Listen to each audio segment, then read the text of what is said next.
Yeah. It's a big game.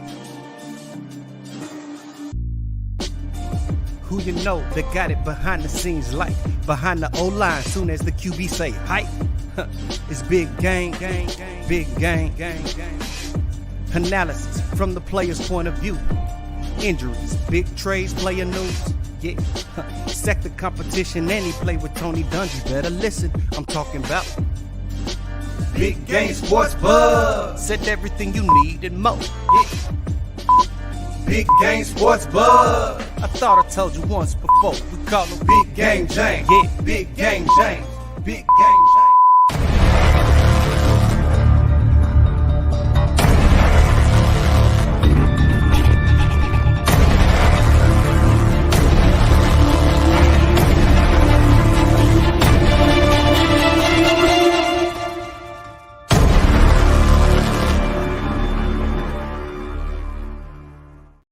What's going on, everybody? You have made it here. This is the spot, this is the time, this is the place. This is Big Game Sports Buzz. Yes. Where the sports fanatic and the professional player gets together, professional athletes get together and talk about sports and everything else around it. I am J-Stogs, Buff Nerd. Let's go. And of course, I am joined by the man, the myth, the legend, the reason why this show is what it is.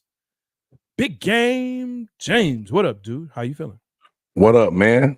Hey, another day on God's green earth. I'm blessed. Let's go. Of course, we want to send a big shout out to everyone that's joining us, whether you are here on the YouTube, on Facebook, whether you listen to us on Spotify, Amazon, where else are we? Apple. Wherever you listen to your platform, whatever platform you listen to the podcast, we thank you for joining us, making sure that you comment, because we always like watching those, reading those, and of course, responding to those. Tonight's podcast is going to be fun. It's going to be fun, okay? That's the only way I can really describe it. Make sure that you tune in. As you're thinking about it, think about this. Top 5 tonight is going to be top 5 sports clapbacks of all time. So, make sure you're thinking about that. Clap back, hey, somebody said something and they came right back at them, or they were able to come back. So yeah, it's going to be fun. But man, so much. It's a long one, Jay, because like you made me have to find what was said back. I don't feel like reciting all that though. Well, I have to do that, man. So and some of my, hey, we're gonna see how this works. This is kind of a new territory when it comes to top 5s, but hey, you got to grow. Okay. Got to grow. But no, make sure that you like, subscribe, and share to everyone you know. Everyone you know, especially your haters, because they want to know what's going on as well. I don't know. Big shout out to my Rangers, man. AL West leading Rangers. Hey, don't they need to at least win one more and have the half a game? Houston lose. They need half a game. Half a game. Half a game. They're 2.5 up. Oh man, ain't that something? It is, man. I'm nervous. I don't know how to feel, but we're gonna get it. We're gonna get it. But hey, you know what? I think we've taken care of house. Make sure that you can also purchase merchandise like what Big Game has on, the official Oh Hell No shirt, and of course the hat. There's also tumblers and mugs, and they come in all different kinds of sizes and colors. So make sure you cop that. Show too. Yeah, make sure you cop that. But hey, let's get into it. Am I missing something, Big Game? Nah, you good, baby. Let's roll. You ready? Let's go.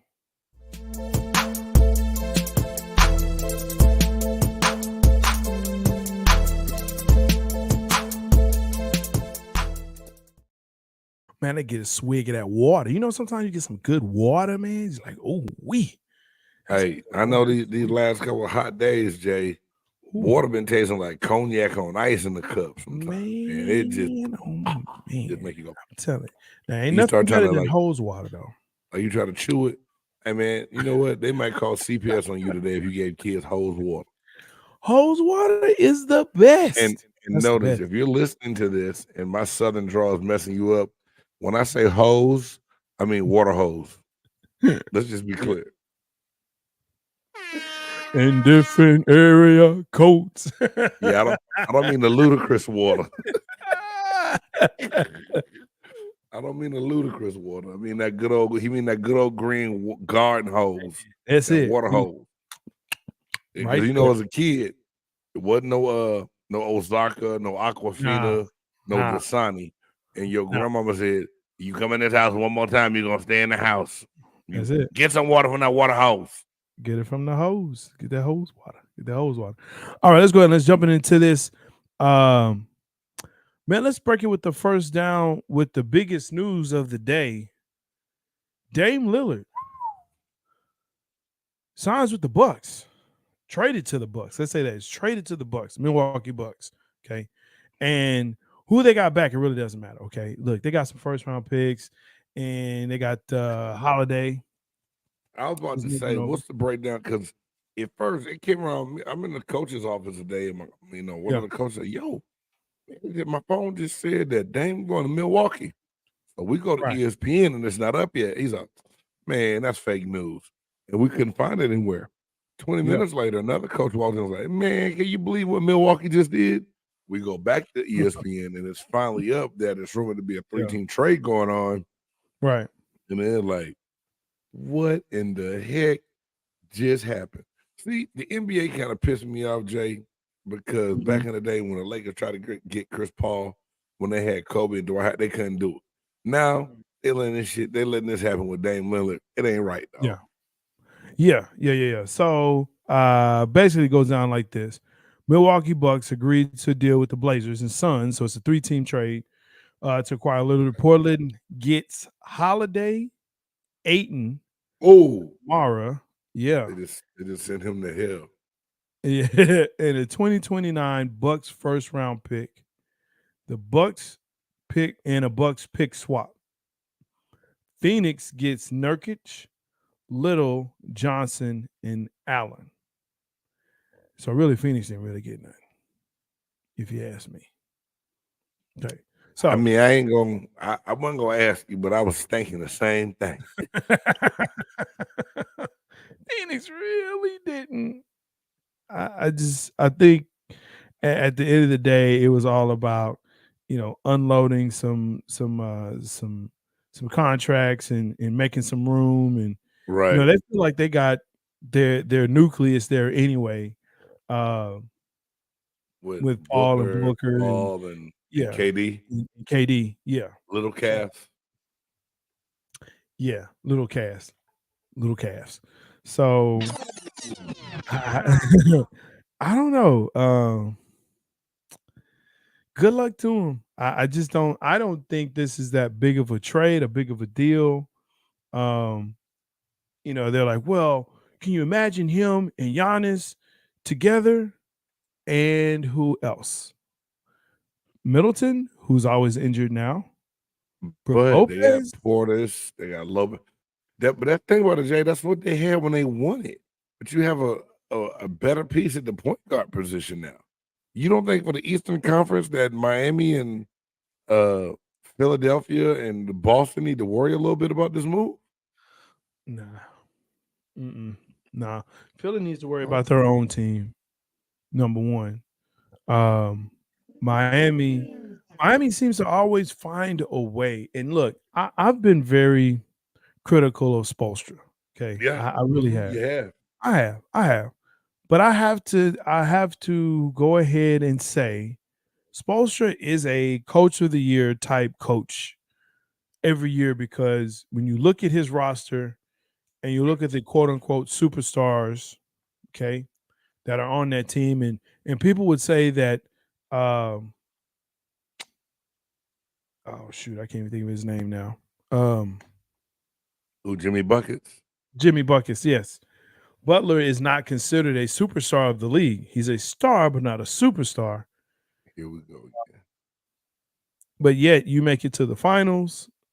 I mean, not the final, but you make it to the playoffs and you push to the final. I mean, you make a real good push to the finals just about every year. I mean, you gotta you got to tip your hat to Did Miami make it this past year? To the finals? Yeah. I think they did. Yeah, it was them in Denver. Yeah, I know it was Denver. Yeah, I guess Denver so. and Miami. Come it on, wasn't man. Celtics, yeah. So they gonna that's how bad it was, though. But that's they how gonna take bad our that basketball was. card away. You forgot that fast who played in the NBA Finals, bro? It was that bad. It was that bad. All right, man. I ain't arguing. The point is, I think James was it good? Deal. Was it good? It was good to see some variety. That's what I'm doing. Yes, boring. That's what I'm doing right now. That's what boring. I'm doing. Yes, variety was It was great boring. this year. It was boring. It was good to see someone else. Yes, we've talked about Damian Lillard. We Yes. talked about him come out and make the statement of being true and not ring chase, yet to come back and whine and cry herself out of a deal and get traded to a better contender. Milwaukee's a better, whether we say it's good or not, that's a better contending team than what he was on in Portland. Absolutely. I think it's big for Giannis because I believe Giannis is the type of player that's like, look, I don't want to be a one champion winner in my career and never get there again. So I think they gave him a viable piece. What else can they put with it to make it happen? Like I said, I like Dame Lillard. I'm a Dame Lillard guy. The only thing about Dame that made me mad and drove me crazy was the flip-flopping and wishy-washiness on the, oh, I will never do this. I will stay loyal to the city. I'll stay loyal to Portland. And it was like, Portland didn't make no moves. And then my like, shit. Can I recant that statement? Portland ain't helping me. Exactly. So this is good for him because now I feel like he gets a restart, a fresh start in a new place to try to go get a championship, man, because he's at that point now. He's done everything. He's been a scoring leader. He's been in the All-Star games. He's, has he been the league MVP? No. And if not, close to it, he's been in the running before, right? So I think this is what Dame Lillard needs to, to right his own ship. He needs to get on this new team, go compete, try to win a championship, and, let's see how this thing ends. I hope so, but I don't know, man. I know it's good for him because now he doesn't have to be the guy. He can be the number 2. He can just play.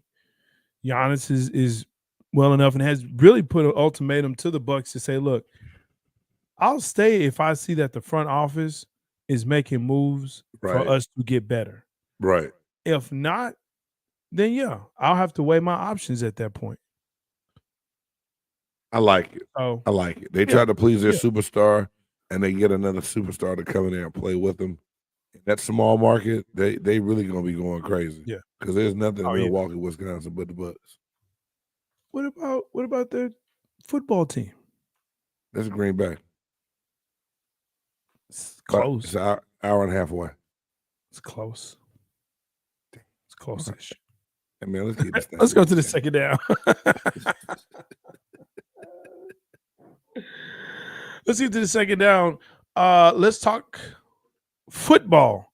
Not the type that you may know here in America. No, the beautiful sport, the international game of football, or as we here in America call it, an American soccer.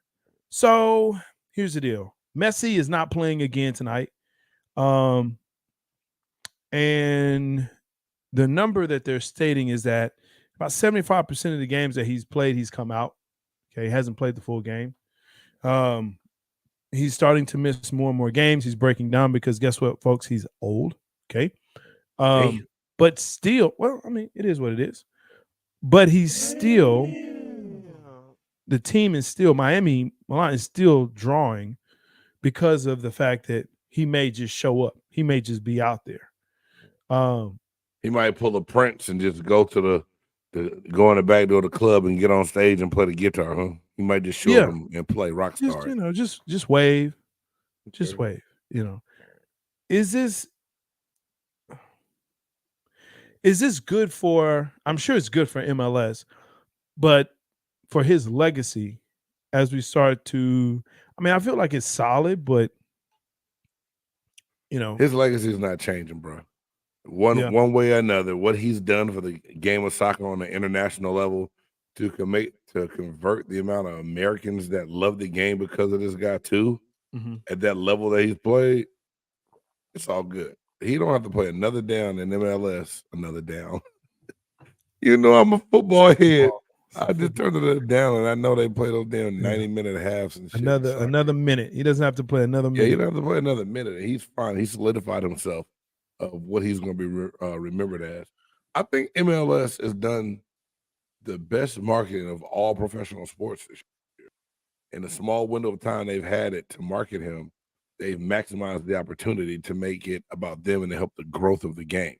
And at the end of the day, at the end of the day, that's still what it's all about, man. They're helping their cities capitalize on it when teams come through the plan, just in case he does touch the grass. You gotta admire the business hustle of these guys on this.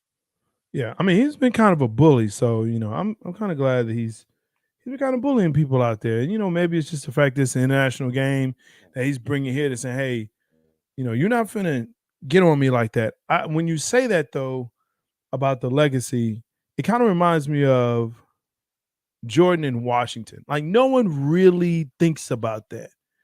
They don't like, it happened, but whatever, Right. It's still Jordan, right? It's still Jordan. You think about Chicago Bulls Jordan. So yes, he's in MLS. Yes, he's drawing people, and just like Jordan Park drew people in Washington whenever they played, it was like, oh, we're going to go see a Washington game. Like, what? Right? So you had to, though, Jay. Like you said, you had to. You had to go. People went to watch them Wizards games hoping to get a glimpse of the Bulls Jordan. And that guy was gone. So what you're saying makes a lot of sense now that I'm older and think about it like that. Damn. People are just hoping and wishing, and maybe they would, but shit, I was in the league. I knew he was done. Just to see some Messi magic, just a little bit of it. You wanted to see some Jordan magic, just a little dunk, even if it was from they didn't have the half circle there in the middle there, but just something from them, right? Just to say, I saw them play. I saw them play. I saw them do something. There we go with them fans again. I'm desperate. Hey, fans, y'all look great. We appreciate y'all. But that's an interesting point. Fans drive the sport. Fans also drive some other stuff too, but it's a necessary evil of both the ways of what you get from fans, because a lot of fans are so loyal to a fault to where it turns into craziness sometimes, right? Yeah, very true. Very, very true. And we're gonna have to talk about this maybe on the next podcast, or I'll have to write that down about fantasy. And we've talked about it, but fantasy and fans and players. I really want to go. Boy, yeah, that's a whole show by itself, bro. that's a whole that's a chop shop kind of deal. But because I found myself as that fan sometimes, and being a former player, I'm like, come on, man, you know better than that shit. That part, because I was ready to give it up, man. I was like, what? Speaking of fantasy, my son said he did this to your team this week. You tell him I don't appreciate that. And the mere fact that certain people had stellar days, that's a stellar day, man. That's just when you're not going to win. It's just when you're not going to win. Yeah, it was some of those. Luckily I got to win, but one of my star players got hurt and is out for the season. So so that happens. Yeah, that happens. But hey, let's jump into this third down. And we'll spend a little bit more time here, because this is actually talking about Coach Prime. Over the weekend, Coach Prime, I don't know if you were under a rock or whatever, he got throttled. Okay. He got beat up. In his words, they got whooped. Oregon's still doing it.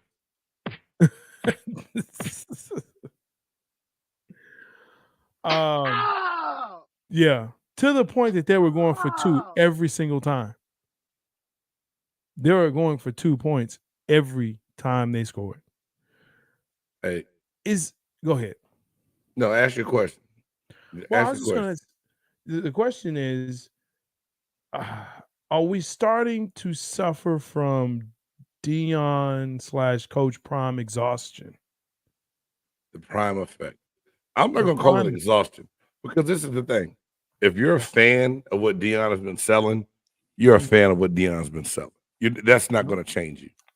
I'm going to say one quick thing and not beat this point. People in the media drive the circus and how people react to it. Because before the first game of the season against TCU, they said that Colorado had the second worst roster in the country. Only UMass had a worse roster than them. This is what some experts said. They said that they weren't going to be very good, that they weren't going to win any games. And you and I had a discussion on the show last spring about what can the Colorado Buffaloes do. We pulled up their schedule. We talked about what they would and wouldn't do. I think I had them at 5 wins. You said, big game, you might be crazy. And then they win the first 3 games of the season. Right? Colorado's going to win it all. The door is going to win the Heisman. And it's almost just like, yeah, hit that. Hold on. Anybody who knows the game and watches college football enough was like, slow down. They played well within teams that were matched up great with. And I take nothing away from Coach Prime. He's already tripled what they won last year. He's already tripled that. Great job. People's like, man, you said that he might have a chance. I said, if Oregon plays against Colorado the way they played against Texas Tech, Colorado would have a chance. Yeah. Oregon did not play that way. Oregon played the way I thought they would do Texas Tech, which was dominate. I thought they would dominate Texas Tech, and they didn't. They did that in this game at home against Deion. But this is my one problem, Jay. And I know I'm talking long, and I apologize, but this is my thing. Go for it. The Deion effect. Yeah. Everyone is lined up, and these coaches cannot wait. It's not even about the kids. They're talking this track. They want to beat Deion Sanders. We saw it with Jay Norvell. And I'm going to tell you what I think it is. For so long in the coaching ranks and professions, it is, and no offense to a lot of these college coaches, but let's be realistic. A lot of these guys, yes, they played some college ball, but they were never super duper duper college stars. They were try hard, work hard guys, grinded out with the grad assistant route, worked their way up through the ranks. And so now I work my way through the ranks. I earned my job the old-fashioned way. Now, here it is. You have this highly, highly decorated individual in Deion Sanders, who was an All-American in college, a professional football player, Super Bowl champion, Defensive Player of the Year, Hall of Famer. He has all the highest accolades you can have for a former player. Now, if he can come into our circle and get the attention that we have never been able to garner and get, he is a threat to me. Now I want to make a point to just beat him because we don't want others like him to come in and get these jobs that we worked so hard to get. Because the one thing that a lot of people are afraid of is more former players coming in that has a high following, praise, accolades that can come in and take away from what they think they built that only should be for them. And that's a lot of what the problem is with Deion Sanders. It's not the fact that he's confident. It's the fact that he can come in and get a job and he went from a high school to an HBCU to a Power 5 conference. Shit, if he can do this, we're in trouble. So they're making a point about trying to beat them for other reasons other than the game of football. Now, game of football, I'll say this every time. Somebody like, man, they shouldn't run the score up. Shit, my job as a coach is to have my team ready to stop it. Yeah. And if I can't stop them, then at the end of the day, I got to shake that coach hand. They whip my behind. Point blank, period. But a lot of what's going on with the whole Deion Sanders thing has nothing to do about him and the football position. They're scared of where he's at and what he might do and what it could do to diminish how other coaches has gotten a job. And that's just me and what I believe. And people can say I'm crazy. I don't care. I've seen it too many other ways. I've heard whispers behind walls. I've heard certain things. I've even talked to some of my former NFL friends like, hey, big dog, you weren't just a great player. You got a great mind. Why you not coaching? Man, I ain't dealing with that bullshit. You know what they want me to do? Well, you know how I got to do this? They don't make that white boy do that. I'm like, whoa, we ain't got to be. But you stop and look at it, you like, right. Okay. Right. All right. We're going to leave it be. Right. So, now, if you ask me, I said these next 2 weeks going to be the 2 toughest weeks of the season thus far for Colorado because of who they play. Yes, you have a target on your back. Yes, you're giving bulletin board material. That's cool. That's part of the game, Jay. It happens all the time. Right. But why are you making it personal against this staff and this kid and this man? And that's just kind of what I think it is, bro. No, I give yourself a hand clap on that. I agree with that. Yeah, for sure. And the reason why I say Deion exhaustion or prime exhaustion, because, they're saying, oh, well, he's said all this and Atlantic came in and he took it to him. He took it to him. And even Coach Prime said, hey, they talking about me. They said they beating me. It's not about him. It's about the players. It's about the team. Appreciate you, Big. Keep coming through. Thank you for the content. Yes, sir. Make sure that you like, subscribe, and share. At some point in time, though, they do have to step up, and they know that they have to play these types of teams to get better. They're already ranked in the top 25. They hadn't done that. They hadn't been there for a very long time. But Jay, remember when I told you I thought the ranking was too high, too fast? Yeah, you did say that. I said the ranking was too high, too fast. It's just like you know this game. Until you get about the week 8 before true rankings come out. You go from saying that this team is the second worst roster in the country to all of a sudden catapulting them in the top 20, right outside the top 15 to get them. Come on, dog. It's not even realistic. Well, it wasn't even realistic. I'm not surprised Oregon beat them the way they did. The first thing me and one of my friends said was Colorado has got to get better up front on both sides of the ball. Yes. And that's where they got exploited in this game against Oregon. Yes. The same positions that I said they had a deficit at. Yes. And look, Coach Prime has said the same thing. He has said that the whole season, hey, out front, our offensive line has to get better. We got to get bigger guys, and we got to get guys that know what to do and how to do it. And our defensive front needs to get better, especially against the run, because guess what Colorado State did? They ran the ball on them. Yeah. They ran the ball on them. They were able to do some things against Wisconsin because, hey, excuse me. And look, this is my 2 cents, but that Wisconsin quarterback just wasn't ready. And I think the coaches put him. Yeah, and I think the coach put him in a bad position there when it came to that. They beat a Nebraska team they were supposed to beat because they had a better team than Nebraska did. They hyped it up because they thought Matt Rule was going to automatically turn that team around in a week, and it didn't happen that way. So, I mean, this is my thing. Colorado, I believe, if anybody now that was jumping all on the wagon, swinging from the L to the R, jump off now, just rid yourself from any kind of fandom. You don't deserve to call yourself no kind of fan. That's it. Deion is still building something. I still believe he's going in the right direction. It just wasn't. And I'm real. If anybody's watching this late, please get in the comment and tell me if you thought after 3 games Colorado was going to be undefeated. Please type it in there and let me know. Oh, and my give God. me your address so I can come slap the snot out you. Because she's stupid. Don't do no that. one thought Colorado would be undefeated going as a time. I didn't. And like I said, and if you don't believe me, go back to older shows where Jay and I talk about the Colorado Buffalo. I clearly always said that Colorado was going to struggle at some point in time during the season.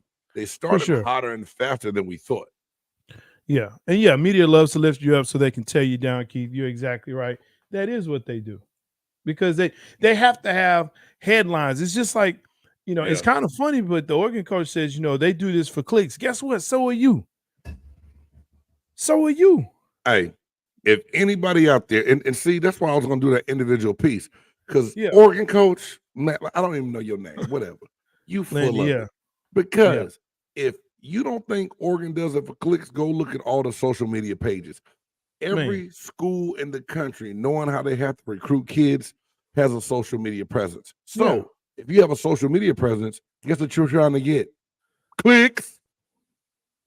Look, that game, I think it was over 2 million viewers for that game. Even after they were getting drove, it was still over 2 million viewers for that game. Yep. Come on now. Come on. Right. And there's going to be even more. They're saying there's going to be even more for the USC game, Colorado USC game. Oh, yeah, think about it. You got Caleb Williams, and then you got all the side talk that started going into, is he really the Heisman favorite, or should it be Shiloh? What was the quarterback? Shedeur? Shedeur? Yeah, Shedeur. It's not Shedeur. Not after that game. No. Not after that game. No, I still think but like I said, Jay, let's really go back and think. When he was at TCA Christian here in the Dallas area, he was a D1 prospect. So people act like they're surprised he can play Division I football. The dude was a Division I prospect. No, I know you. I'm saying people in general who don't really know. You know what I mean? Well, because they believe that he should play the same position that his father played. Right? They believe he should be something that they want him to be. And they're just breaking the mold. They're saying, no, we're not going to do that. This is how we're going to play it. Look, man, we can stay here all day. Let's get to this fourth down because we got more podcasts to go to. In this fourth one, apparently the Clippers are reporting that Kawhi is healthy. Great. Wait, before we move on, let me see what Keith said. Oregon has the Nike brand all over. Yep, they used to promote how many different uniforms they could come out in. How's that exactly? Yeah, Oregon got uniforms that don't even have shit to do with their school colors. They just make them stuff. Like they had some splattered paint uniforms a year ago. And I'm not hating on Oregon. No, Oregon is live, and Oregon has made almost every kid every top recruit has put Oregon in their top 10 based solely on uniforms and weight rooms alone. And all that's done through their social media. Man, give me a break. They do it for clicks. We do it for wins. You shut the hell up. That was a great locker room speech, but you full of shit. It was. Yeah. I mean, hey, look, you're not going to lose after that. Yeah.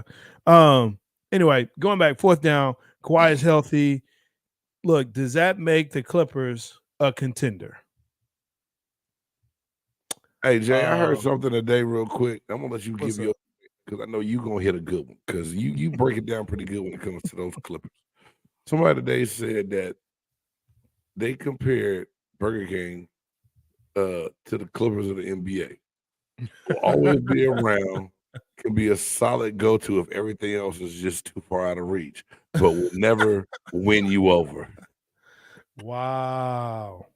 Dang. Wow. That's tough, man. Here's the thing about this, right? I'm so glad that he's healthy. I always want the best players to be healthy.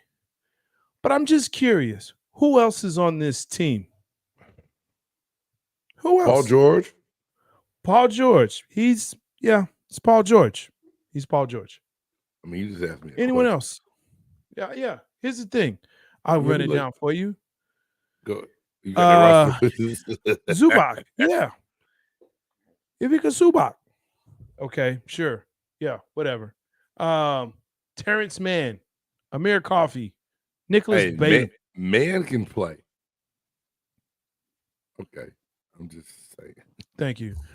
Russ Westbrook. Oh, shit. Norman Powell. Jason Preston. Like, bro, are you Robert Covington? Marcus Morris Sr. Mason Plumlee. Like, bro, They got somebody named Musa Diabetes on here. I'm just playing, my bad. It's Musa Diabetes. Oh, my bad. Diabetes. Moso Diabetes. Like, what the hell? I know his family meant well when they named him. They shouldn't have. Look, this does not move the needle. Who cares if he's healthy? They still got to play in the West, and they still have a roster that scares nobody. Yeah, it scares no one. But I think from this statement being released by the Los Angeles Clippers, Jay, it's just them trying to find something to be happy to build on, right? For the last 3 seasons together, Paul George and Kawhi Leonard have not been able to be on the court together for a long period of time or finish more than half a season together. I think the Clippers are just hanging on to hope right now that they can get something out of Kawhi. They went and ran and grabbed him after that championship in Toronto, and then he's turned into a whole nother player. And we know he's getting up there in age. And Father Time, what we say all the time, is undefeated. Undefeated. And Paul George, I mean, bro, he's been robbing the NBA for a very long time.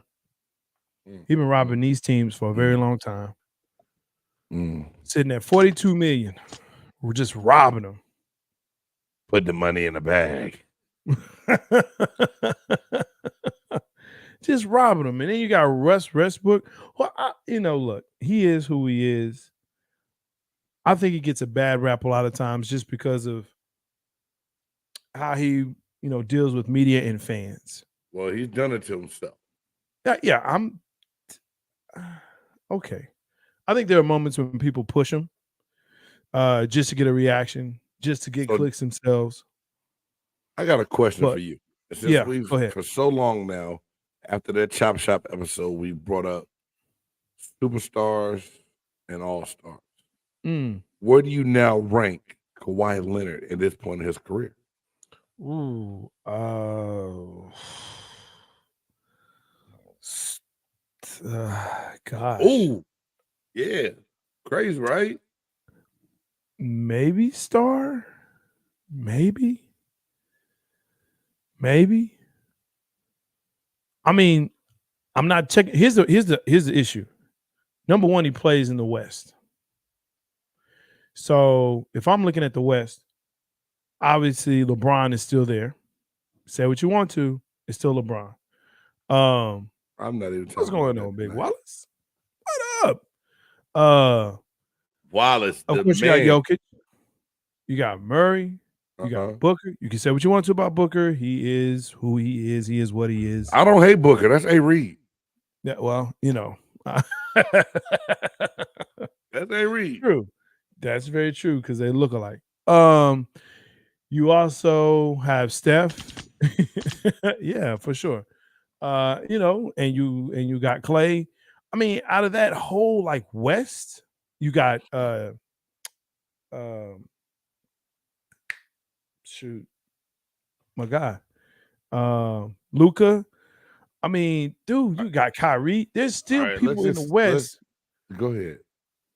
I'm just saying there are people in the West that are better players. Say it. There it is. You just said it. Better players in the West than Kawhi, and they are more durable than Kawhi. So them saying coming out, oh, he's healthy now. No one cares. No one cares. Right, Jay. Kawhi Leonard coming to the Dallas Mavericks. Does he make y'all better than the roster you have right now? No, because he won't play that much. You believe it? Okay. Absolutely. Tell me a season where he played the whole season. Give me a year where he played the whole year. It's been a minute because he started load management back with Popovich before he left San Antonio. So I'm not arguing that. I'm just asking, does Kawhi Leonard make anyone's team instantly better if he's healthy enough to play an entire season? If he's healthy, you said he won't play a whole season. He won't play a whole season. Get it. Okay. If was a split, we all be high. You just said 3 seasons. Yeah, I said it. 3 seasons with Paul George. They haven't been on the court at all together for real. Not a significant amount of time. Okay. Hey, man. I ain't mad at you. But you know what it makes me say? Yeah, I know what it made you say. Clippers, y'all ain't gonna win. If you think you are, oh hell no! Oh hell no! Oh hell no! Oh hell no! Oh hell no! Oh hell no! Oh, hell no. That's right. This is the part of the podcast where we look at stuff that happens throughout sports and life, like Kawhi, like the Clippers announcing Kawhi is healthy. Like that's just, some great announcement. Luka's healthy too. Ooh, everybody's healthy now. Is Luka fat still? I'm sorry. Yes. That wasn't necessary. I'm sorry. Yes, he is. But he's still better than us in basketball. Hey, shit. If all the thing is for you to be better than me, then shit, that's a bad standard, bro. Paul George, I'm looking at you. All right, man. Let's get to it. This week's oh hell no. You want me to go first? I'll go first, man. Hey, whatever, mine's gonna be quick and easy. So whatever you got, go ahead, brother. Hey, mine's quick and easy, just like Justin Fields, because let me tell you something about the Chicago Bears organization. They're going through right now.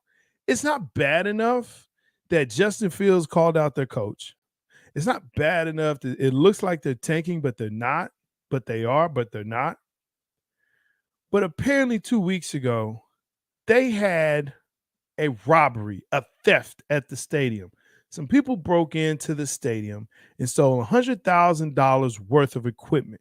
And it wasn't even equipment that was owned by the Bears. It was actually contractors that were working there at the stadium. They stole their stuff. I mean, how bad can it get? Your defensive coordinator resigns, right?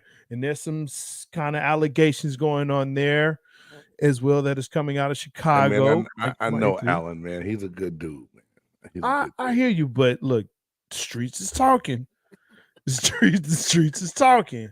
Oh, when they start saying health, the streets are talking to boy. Yes, they running their mouth right now. They running their mouth, talking, health and family and all of that. I'm hey, look, all prayers up to you. I wish you the best. Get that comeback, coach. I'm sure you're a good coach, you're a good man, and all of that. But the streets is talking that there may be something that it's kind of happening in the organization that it really shouldn't be. But besides that, Chicago, do better, be better. That's all I'm saying. Just as a whole, because you get an oh hell no from me. Why are you stealing stuff? Why? But do you really blame the Bears in general for the stuff being stolen? They didn't say the Bears stole it. It just went missing. Someone could have broken into it.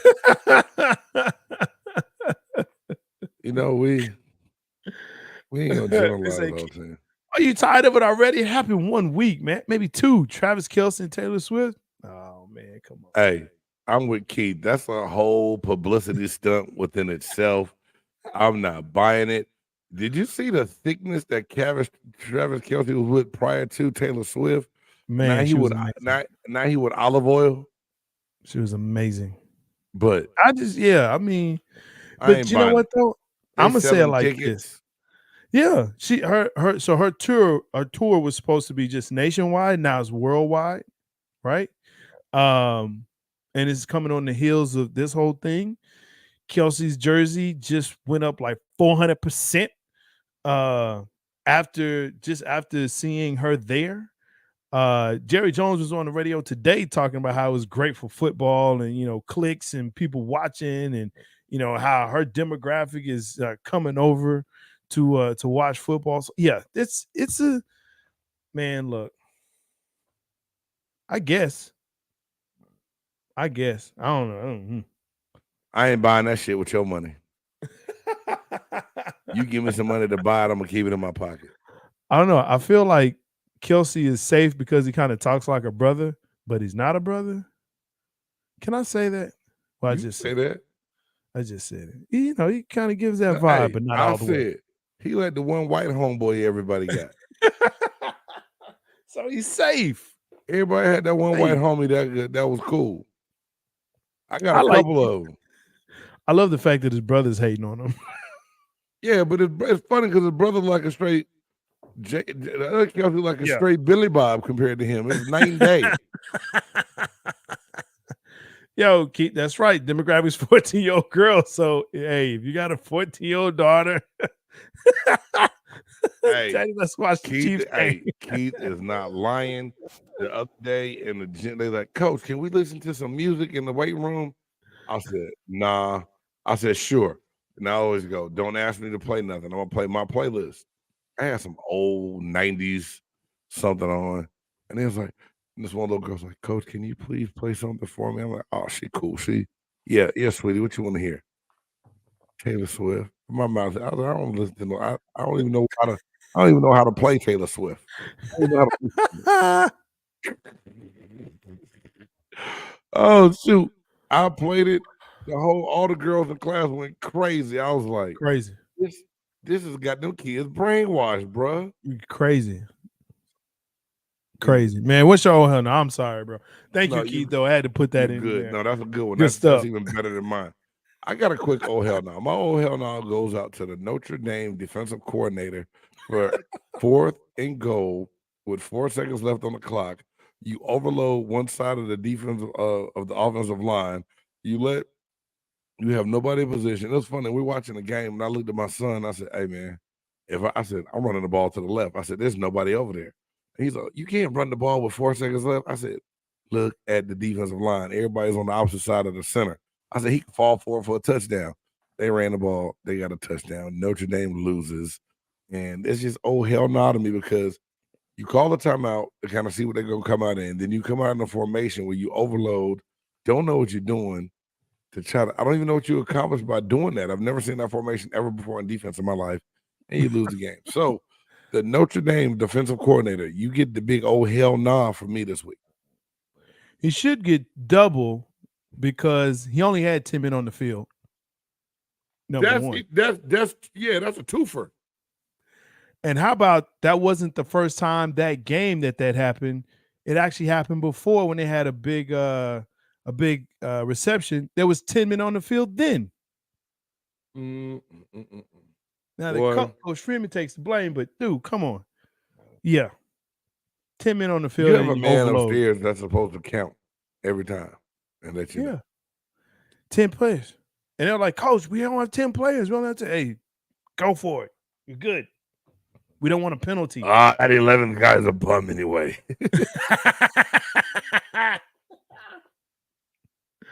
All right, man. Oh, gosh, man. Let's hit this between the lines, man, because we ain't got time. Let's go.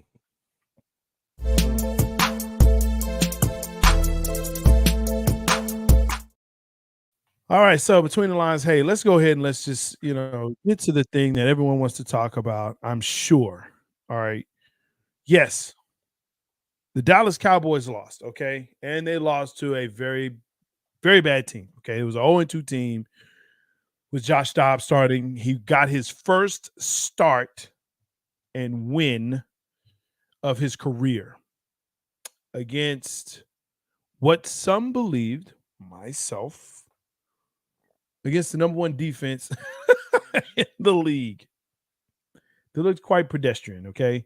That RPO is a thing. That RPO is a thing. And this is something that I said, and look, we're actually moving Dallas, the Cowboys cutting up to Thursdays because I got things going on Tuesdays. So we'll be on tomorrow, right before the Eagles show, 2 birds, 1 show. Look, you're not going to win every game. It's only happened once in the whole history of the National Football League, okay? Whatever. They lost. 72. Okay, so there's whatever. I know you don't believe this, Jay. Yeah. I was not even going to speak on your team. I wasn't even going to speak on it. I wasn't going to talk about it. But it came out of it. And let me tell you this. I was beyond shocked. I never saw this happening. For how they played the first 2 weeks and then what they look like in Arizona. Yeah. I've experienced this as a player. They went into that game thinking, we got this. Yes. No big deal. And they got hit in the mouth. Yes. And they didn't know how to stop them punches from coming. And so they took it for the rest of the game. Yes. And that's all that was. It was a simple case of thinking that you had all things in control, that you were going to make it happen, and you got punched in the mouth. For them to run the ball the way they did on that Dallas Cowboys defense, shocked but man, my mouth hit the ground. I was like, what? But most of this was the first half, though. Most of this happened during the first half. Yeah, it was too late to fix it. Well, yeah. The Cowboys had plenty of opportunities. They were in the red zone at least five times. It's again, we'll talk a lot about that on Thursday, tomorrow. And y'all tune in tomorrow to Cowboys cutting up so y'all can hear J-Stogs and Trey Collins whine about why they Dallas Cowboys choked to the Arizona. I won't even say choked. They got outplayed. They got outplayed that game. They got outplayed. I'll say that. They did. They got outplayed. But you know the bright spot on that team to me? What's that? The quarterback is Josh Dobbs. Yes. 4th round pick from Pittsburgh out of University of Tennessee. Yes. Is he legit? Is he better than the quarterback they just gave $130 million raise to? Yeah. Say the man's name. Kyler Murray? Yeah, I was getting to his name. I just threw the dollar signs out in front of it first. That's all, Jay. I'm not afraid to say Kyler Murray's name. Look, I mean, I'm really not worried about him. He couldn't hit me unless he climbed up on a shoebox. So there you go. It doesn't matter the money. What matters is the position. Is Josh Dobbs? I mean, maybe he is. Is he better than Kyler? In this system, he looks to be. In this system, he looks to be. And I'm starting to really believe, and I've always had this belief, but I'm really believing that the system and the quarterback have to meet and have to. Oh, shit. No doubt about it. That's why GMs and coordinators who say we can make this guy fit our system are stupid. You have to fit a guy that you have to draft the guy that's right for your system already. Or you have to change your system to fit the quarterback you pick when you get him there if he's not the right guy. And that's what so many people cannot do. And I think that played out really in, we saw that also this weekend from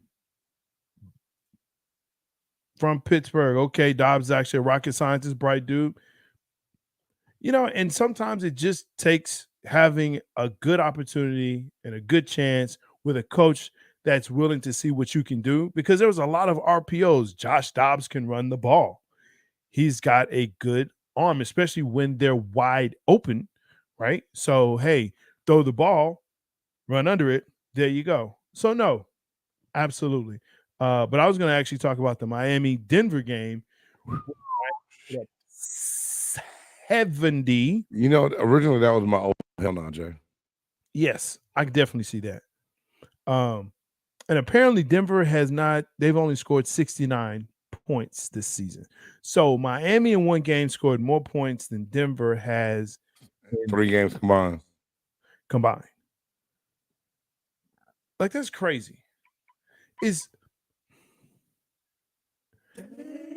it too early to say that trade was not I won't say bust, because I know you don't like that term, but it just wasn't a good trade, wasn't a good fit, and Sean Payton maybe is too far removed from the game, or it's just not working. Let's say this, and I'm going to come to Russell Wilson's defense right now. He don't play defense. He didn't give up 70 damn points. He didn't. He scored 20. If his defense hold him to 17, they win. Yeah. He just got the 7 in the wrong spot. 70? Damn. That's a lot. That's a lot. Jay, That's quite a bit. Yeah.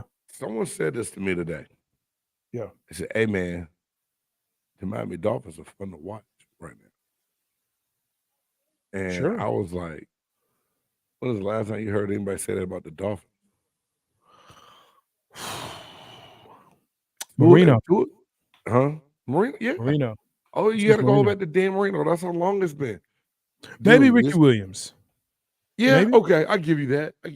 That's a good one. Maybe Ricky Williams. This team is playing with a purpose, and if their quarterback stays healthy, they could be a dangerous team in the AFC because their defense has been playing pretty good. Yeah. Dude, you know they did that and Waddle was out. Waddle didn't even play. Yes. But I think though, when you look at Tyreek Hill is just a weapon. Okay, let's just call it what it is. No doubt, straight weapon. Tyreek Hill, whether he gets the ball or not, you have to account. You have to put two to account for him. You have to play him both over and under, right? Mm-hmm. So you have to have a corner and you have to have a safety help or a nickel package in for help. That frees up everybody else. But then if you're sitting in a nickel or even a dime package, guess what happens? You now run the ball and Morstead just, listen, this is why I lost. I get that, okay? But when you have one player accounting for 40 to 50 points in fantasy, I mean, and he had what, 4 touchdowns? 5 touchdowns? I mean, come on. What are we doing here? So they're like, all right, you want to run? You're not going to pass on us. Fine. We got a guy that can do it. Hey, guess what? We got 2 guys that can do it. You keep them upright? Yeah. Miami's it's we'll see when they get into, AFC East. But I'm thinking, looking at the Patriots, the Jets are, oh my God, despicable, horrible. Buffalo, but Buffalo doesn't look like old Buffalo. Like they don't look like they're world beaters. I don't trust Buffalo. I don't trust him either. I don't trust Josh Allen. I believe he has potential and ability, but he will always find a way to turn the ball over and give it to the other team. Yeah. Now they did a pretty damn good job against the Commanders this past weekend that I didn't see coming, but I don't trust him, man. I just don't. Speaking of Jets, go ahead. What do you think about Aaron Rodgers calling out his team for being crybabies and why? There's a lot of back and forth bickering going on the sideline in the game this past weekend. Right. They scored 70. Tyreek announced he wants to be a porn star. It's all great in Miami. I heard a weird thing. Dude. Yeah. It's, hey, why not? I don't care about your second career, Tyreek. Just keep scoring touchdowns, dog. Hey, why not, bro? Do it. I'm not paying for it. That's not where I am. I don't know. Maybe there's some nice ones in Miami. But back to Aaron Rodgers. Douche Dodgers is going to douche because he is a douche. This is what he does. Should he have called him out on the Pat McAfee? It's funny because it's like Pat McAfee is becoming his soundboard for him, his sounding board, his ability, his platform to just say whatever is on his mind. And here's the problem. No one's going to check him for it, especially not in New York. Apparently, the Coach Saleh said, he's right. I'm glad he did come out and say this. What are we doing? What are we doing here? But Jay, it's nothing new for a veteran player to try to call guys out and keep them accountable. So let's remove the fact that it's Aaron Rodgers. He's hurt. Everyone is already they're shook now because here it is. Like, look at Garrett Wilson has me thinking in his mind. Damn. I just got somebody that can give me the ball. We work out this offseason. Now I'm stuck with this fool again. Come on, Zach Wilson, right? Yeah. There's nothing he can do about it. He got to feel. You could see it in his face when they were going at it on the sideline. Oh, just like, look, bro, I can't do you again. Like somebody's gonna have to go. Somebody's gonna get hurt. So I feel like Aaron Rodgers had to speak on it. I feel like he had to because that's the reason he was brought in there to be a leader. His platform, it never comes off great from him, regardless. He's already monotone and not interesting to listen to. Like if you can listen to Aaron Rodgers on the podcast, y'all need to tune into the Big Game Sports Buzz because I at least have you laughing a little bit instead of there are times that you have to just grow up. But Gabe, Why are you saying it from Malibu as you sit in your house in Malibu? Why don't you go to the facility and say it to them and not say it on a podcast? You know, he probably got in on a Zoom meeting and said it via the Zoom. You know he did. You know he did. Man, I know a lot of things. I don't know. I just know that it's got to be Jet fans. I'm not trying to be funny because it's not like my team's just the greatest on earth. But it's got to be hard to be a Jets fan right now. Very everything hard. you witnessed last year, you thought that you was done with because you signed Aaron Rodgers and Zach Wilson up there on the sideline just looking like, what? What you looking at me for? That's how he looking. Like, yeah. Joe Willie Namath is calling y'all out. Joe Willie Namath. Joe Willie Namath, just keep your hands and words to yourself. Susan Colbert still ain't been right since that night. Bro, hey, that's how I feel about douche. Yo, we got to get it, man. We're already over. Top 5. Let's go. Oh, piss quick. Even when you feel low, you can still go. Even when you feel slow, you can still go. Even when there's no hope, you can still go. I never answer to no, man, I still go. That's right. Top 5 sports clapbacks. Some people have a top 100. Some have a top 50. Some have a top 25. Some punk out and do a top 10. But here at Big Game Sports Buzz, we do a top 5. What's in, what's out.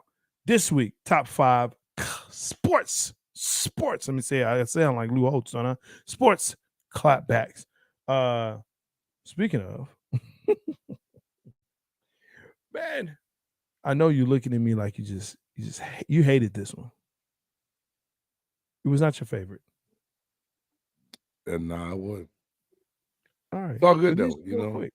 Huh? It should go quick. All right, well, I'm gonna just read mine. Go for it. I got Jeremy Lin and Kenyon Martin. Kmart came out and made a statement. This at the time Jeremy Lin was playing for the Brooklyn Nets. He had cornrows, braids, whatever. And Kenyon Martin said that Jeremy Lin does not know enough about the culture to be able to wear braids, cornrows, right? Jeremy Lin killed him with kindness. He said, kind of like the Asian tattoos you have on your arm. I know you know a whole lot about that culture, right? He said, we should find a time to let this bring us together, embrace us, make us all one, opposed to trying to call people out about the culture. So here it is. You got some Chinese or Japanese, excuse me if I don't know exactly what language it was. You got this Asian writing on your arm. You don't know if they put dog cat soup on you. And you calling out a man for wearing braids because it's not part of the culture, but yet you have his language tattooed on your arm. I thought that was a damn pretty good one, dog. He killed him with kindness, dude. He wasn't even nasty on the tweet or nothing. Yeah. Hulk Hogan and Bret Hart in wrestling was pretty good friends. Hulk Hogan did some things, and Bret Hart just came out and said that Hogan is a despicable, backstabbing liar and a steroid head that can't be trusted. And Hulk Hogan just kind of came back and said, well, if that's how you feel.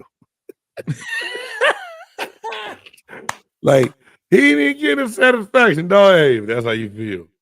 The third one for me, man, is a football one that I love because it became a little bit of a rivalry, was Darrelle Revis and Ocho Cinco.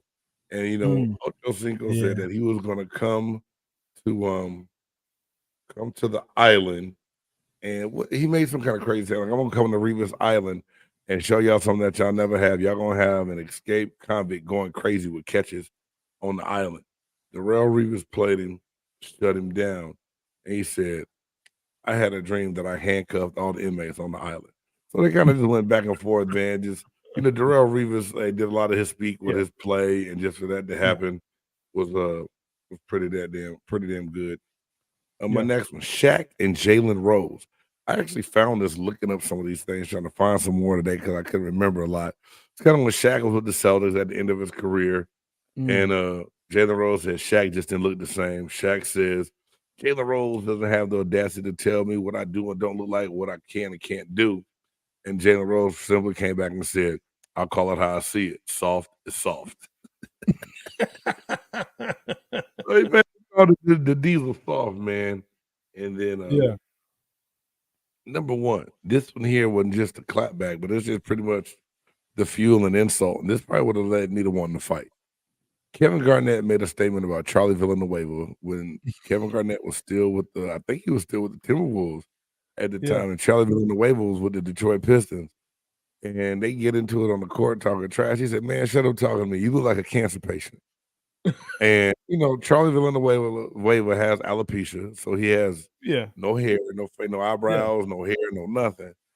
And Villanueva said, "I could say something, but I know way too many cancer patients to disrespect them by giving Kevin Garnett what he wants." And so he didn't say anything. But dude, there was all some crazy claps that I saw that really just made me go like, damn, boy, the Twitter wars can get real sometimes. They really can. They really can. Kevin Durant's he be all of his feelings on Twitter. I thought his would have been too easy. Yeah. Those are facts.